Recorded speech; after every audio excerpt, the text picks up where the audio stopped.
तो कहना ये है कि जो 20 सूत्री कार्यक्रम है वो जनता के हित के लिए है और माननीय राज्यपाल जी को महामहिम राज्यपाल जी को इस पर विचार करना चाहिए और जो शोषित समाज दल का जो मांग है उसको आगे बढ़ाना चाहिए। इस मांग के समर्थन में हम भी आप लोगों के साथ आज जो देश को दिग्भ्रमित किया जा रहा है धर्म जाति के नाम पर, उससे भी लोगों को बचना चाहिए। सर्वप्रथम मैं बिहार के लेनिन जगदेव बाबू को नमन करता हूँ और उनके कारवां को अभी तक आगे ले चलने के लिए जो अपनी कुर्बानियाँ दी प्रोफेसर जयराम बाबू, शास्त्री जी, लक्ष्मण चौधरी और सारे साथी लोग इस कारवां को नीति सिद्धांत और कार्यक्रम के तहत आगे बढ़ाते रहे, जिसका नतीजा है इन लोगों के न रहने पर भी हम लोग आज यहाँ धरने पर हैं। मैं अपने साथियों से निवेदन करना चाहूँगा क्योंकि शोषित समाज दल का नीति कार्यक्रम और सिद्धांत है उसको बार बार आप लोग पढ़िए क्योंकि आज देश को जरूरत है। इस तरह से देश के अंदर राजनीति हो रही है वो सिर्फ 5% लोग अपने सत्ता में बने रहने के लिए काम कर रहे हैं। कोई जाति के नाम पर, कोई धर्म के नाम पर ये चाहता है कि भारतीय लोगों को % वोट लेकर के सत्ता में चले जाए। लेकिन जो 90 और 10 की बातें हैं, जो 90% आज भी प्रताड़ित है, अपमानित है, रोजी रोटी के लिए परेशान है, शिक्षा चिकित्सा के लिए परेशानी है, अगर इसका समाधान होगा तो सिर्फ और सिर्फ शोषित समाज दल के सिद्धांतों के द्वारा होगा। इसलिए इस मिशन के प्रति आप तमाम लोग सजग रहिए और जब ये मिशन आगे बढ़ेगा, इस मिशन के तहत कोई कुशवाहा भाई, कोई किसी समाज के लोग जाएंगे तो इस मिशन को पूरा करेंगे। दूसरे मिशन से कोई भी, जैसे अभी बातें हो रही थी विपक्ष के नेता की, सभी दल के, सभी जाति के लोग सत्ता में हैं, ऐसी बात नहीं है। लेकिन जो चूंकि उसका कोई मिशन नहीं है, कोई कार्यक्रम नहीं है, कोई नीति नहीं है, इसलिए वो जो सरकारी लाभ है, जो सुविधाएं हैं, उसको लेने के लिए दल बदलता है, जात बदलता है, धर्म बदलता है और वो सत्ता ले लेता है। तो ऐसे लोगों से भी शोषित समाज दल हमेशा आगाह करते रहा है। अगर आपकी सरकारें बन जाएगी तो आप क्या कीजिएगा? अगर मान लीजिए कि चमार का बेटा कोई मुख्यमंत्री बन जाए तो क्या करेगा? जो ब्राह्मणों ने सिद्धांत दिया है उसके मुताबिक कुछ चलेगा, आपके मुताबिक नहीं चलेगा। जैसे माननीय मुख्यमंत्री जी बिहार के अगुआ हैं, लालू प्रसाद के बेटा अगुआ है, तो ये लोग क्या करेंगे? कुछ नहीं करेंगे। जो वहाँ बैठा हुआ सामंती धार्मिक उन्माद के बैठे हुए लोग, जो इनको रास्ता देगा उस पर चलेगा, नहीं चलेगा तो इसका विरोध करेगा, हटा देगा, उससे भी नहीं होगा तो मरवा देगा। इसलिए जब नीति कार्यक्रम से लैस हम लोग होंगे तो आज न कल विजय प्राप्ति होगी, कोई उसको रोकेगा नहीं। जहाँ भी आप नीति से इधर उधर होंगे आपके ऊपर दुश्मन हावी हो जाएगा। आज मजबूती के साथ आप लोग जगदेव बाबू के नीति कार्यक्रम के सिद्धांतों पर अमल कर रहे हैं और यही वजह है कि दुश्मन और लोगों से नहीं घबराता है, शोषित समाज दल के लोगों से जरूर घबराता है कि शोषित समाज दल को बार बार तोड़ते रहो, और जितना ही टूटेगा उतना ही हम लोग मजबूत होते रहेंगे। तो ये बात हम लोगों को सोचना है कि हम लोगों को नहीं टूटना चाहिए। अब जहाँ तक मुसलमान की बात आती है, पत्रकार जी जो पूछ रहे हैं, तो मुसलमान तो इस मुल्क में बेचारा है, उसको चारा मिलता है जहाँ चला जाता है। और जब जब चुनाव के समय आता है तो इसके दुश्मन पार्टी भी इसके बात बोलने लगता है। अभी बिहार में खास करके भारतीय जनता पार्टी लगा दिया है काम में दलित भाइयों को कि तुम मुसलमानों के साथ जुड़ो, उनके समस्याओं के लिए बोलो।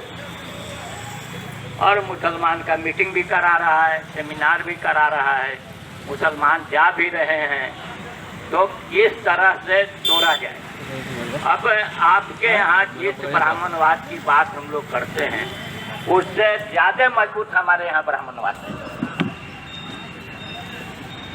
आप लोग तो विरोध कर रहे हैं, वो लड़का ठीक कहा है, आप लोग तो विरोध कर रहे हैं ब्राह्मणवाद का, जातिवाद का, जिससे पूरे समाज को नुकसान हो रहा है। लेकिन हमारे यहाँ जो ब्राह्मणवाद है, जो खानकाहों में बैठे हुए लोग हैं, जो मुसलमानों के नाम पर दुकान चला रहे हैं, ये ज्यादा खतरनाक है आप लोगों से।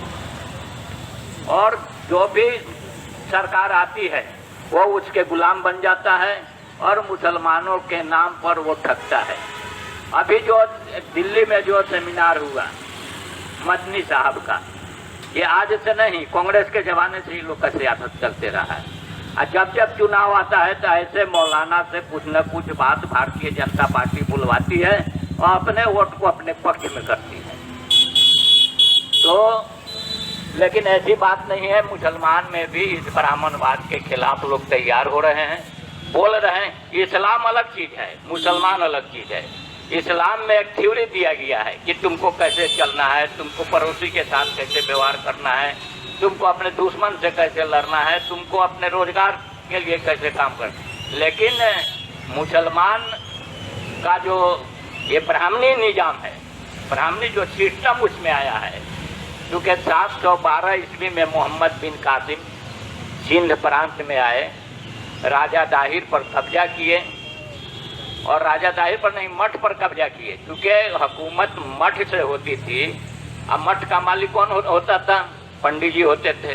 यानी कि पंडित जी पर उन्होंने कब्जा किया, तो पंडित जी लोग सोच जाए कि हम तो मठ से, हम तो काम करते नहीं हैं, हम तो हल चलाते नहीं हैं, हल चलाने में हमको पाप लगता है, तो रोजी रोटी कैसे चलेगा? तो वही मठ में जो पंडित रहा करते थे, वही पंडित सैयद हो गया और कहा कि हम पूजनीय हैं, तुम दिन भर कमाओ और कुछ धन ला करके हमारे यहाँ दो, हम घर से नहीं निकलते हैं, हम 4-4 बीवी रखेंगे, हम ऐसे आराम करेंगे, लेकिन जो गरीब मुसलमान है वो कमा करके लाएगा, देगा चंदा, उससे हमारा परिवार चलेगा, मेरा चलेगा। यही ब्राह्मणवाद है, जो आपके कमीनी पर आप पर राज करे, यही ब्राह्मणवाद है। या ये सबसे दुष्ट लोग काम करते हैं और ये सिस्टम सभी मजहबों में है।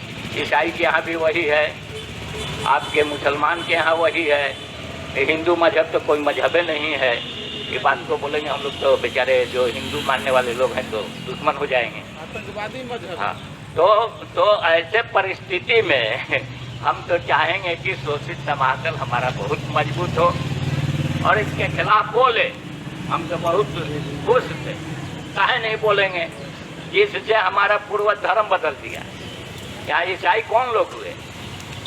यही मनुवादी व्यवस्था से उबे हुए लोग ईसाई हुए, इसी मनुवादी व्यवस्था से उबे हुए लोग इस्लाम मजहब कबूल किए। इसी मनुवादी व्यवस्था के कारण आज लोग धर्म परिवर्तन कर रहे हैं। अगर अच्छाई होती तो लोग दूसरे धर्म में क्यों जाएगा? आप इस्लाम में नहीं देखे होंगे, बहुत गिने चुने एकाध लोग कोई धर्म परिवर्तन करता है, नहीं मिलेगा। लेकिन और मजहबों में बदलाव होता है, इसलिए कि वहाँ कोई सामाजिक व्यवस्था जो सुदृढ़ हो, समाज में जो बराबरी आ जाए, समाज में जो कमजोर हैं उनको ऊपर उठाया जाए, ऐसा कोई व्यवस्था नहीं है। वो व्यवस्था को बनाए रखना चाहता है। अगर वैसी व्यवस्था होती तो दूसरे मजहब भी आगे बढ़ते हैं। आज जितना ही इस्लाम का लोग विरोध कर रहे हैं उतना ही इस्लाम मजहब मजबूत हो रहा है। और आपके हमको रोकने से वो रुकने वाला नहीं है। जहाँ है बराबरी है, जहाँ महिलाओं को इंसाफ मिला, जहाँ लोगों को पढ़ने का अधिकार मिला, जहाँ लोगों को अच्छा जिंदगी जीने का अधिकार मिला, जहाँ दूसरे को भलाई करने का सबक सिखाया गया, वो कहीं आगे रुकेगा? जहाँ ये सब गड़बड़ी है वहाँ तो रुकेगा, विरोध होगा, दंगा फसाद होगा। उससे भी नहीं होगा जिस तरह से बैकवर्ड फॉरवर्ड झगड़ा, तो वहाँ हिंदू मुसलमान हो जाएगा। और चूँकि राजनीति करना है और सत्ता के लिए इन लोगों के यहाँ ब्राह्मण धर्म के यहाँ सब जायज है। झूठ बोलिए, चोरी कीजिए, मर्डर करवा दीजिए, जेल भेजवा दीजिए और सत्ता करते रहिए। वही हो रहा है। अभी हम एतवार के दिन झारखंड में थे, पाटन ब्लॉक में। अध्यक्ष जी से कहेंगे, सुनिए, झारखंड में कहीं भी आपका कोई कार्यक्रम हो तो आप बोलिएगा तो हम लोग वहाँ आदमी देंगे। तो पाटन ब्लॉक के हाई स्कूल के प्रांगण में हम लोगों की मीटिंग थी। बताया लोगों ने कि हॉस्पिटल है, बढ़िया हॉस्पिटल, एक भी डॉक्टर नहीं है। स्कूल है, जितना टीचर होना चाहिए 2 शिक्षक पढ़ा रहा है। सड़क है लेकिन टूटा हुआ है, कोई इमरजेंसी लेकर के जा नहीं सकता है। तो ये सब क्यों हो रहा है? क्योंकि हम जागरूक नहीं हैं, हम अपने अधिकार को नहीं समझ रहे हैं। हमने बाबा साहब के जरिए बनाए गए संविधान को पढ़ते नहीं है, समझते नहीं है, अब फिर उसको कैसे लिया जाए उस पर अमल नहीं करते हैं। इसलिए आप तमाम लोगों का मैं शुक्रिया अदा करता हूँ। यदा कदा आप लोगों के साथ जरूर शेयर करूँगा जब जब समय रहेगा। और इस मिशन को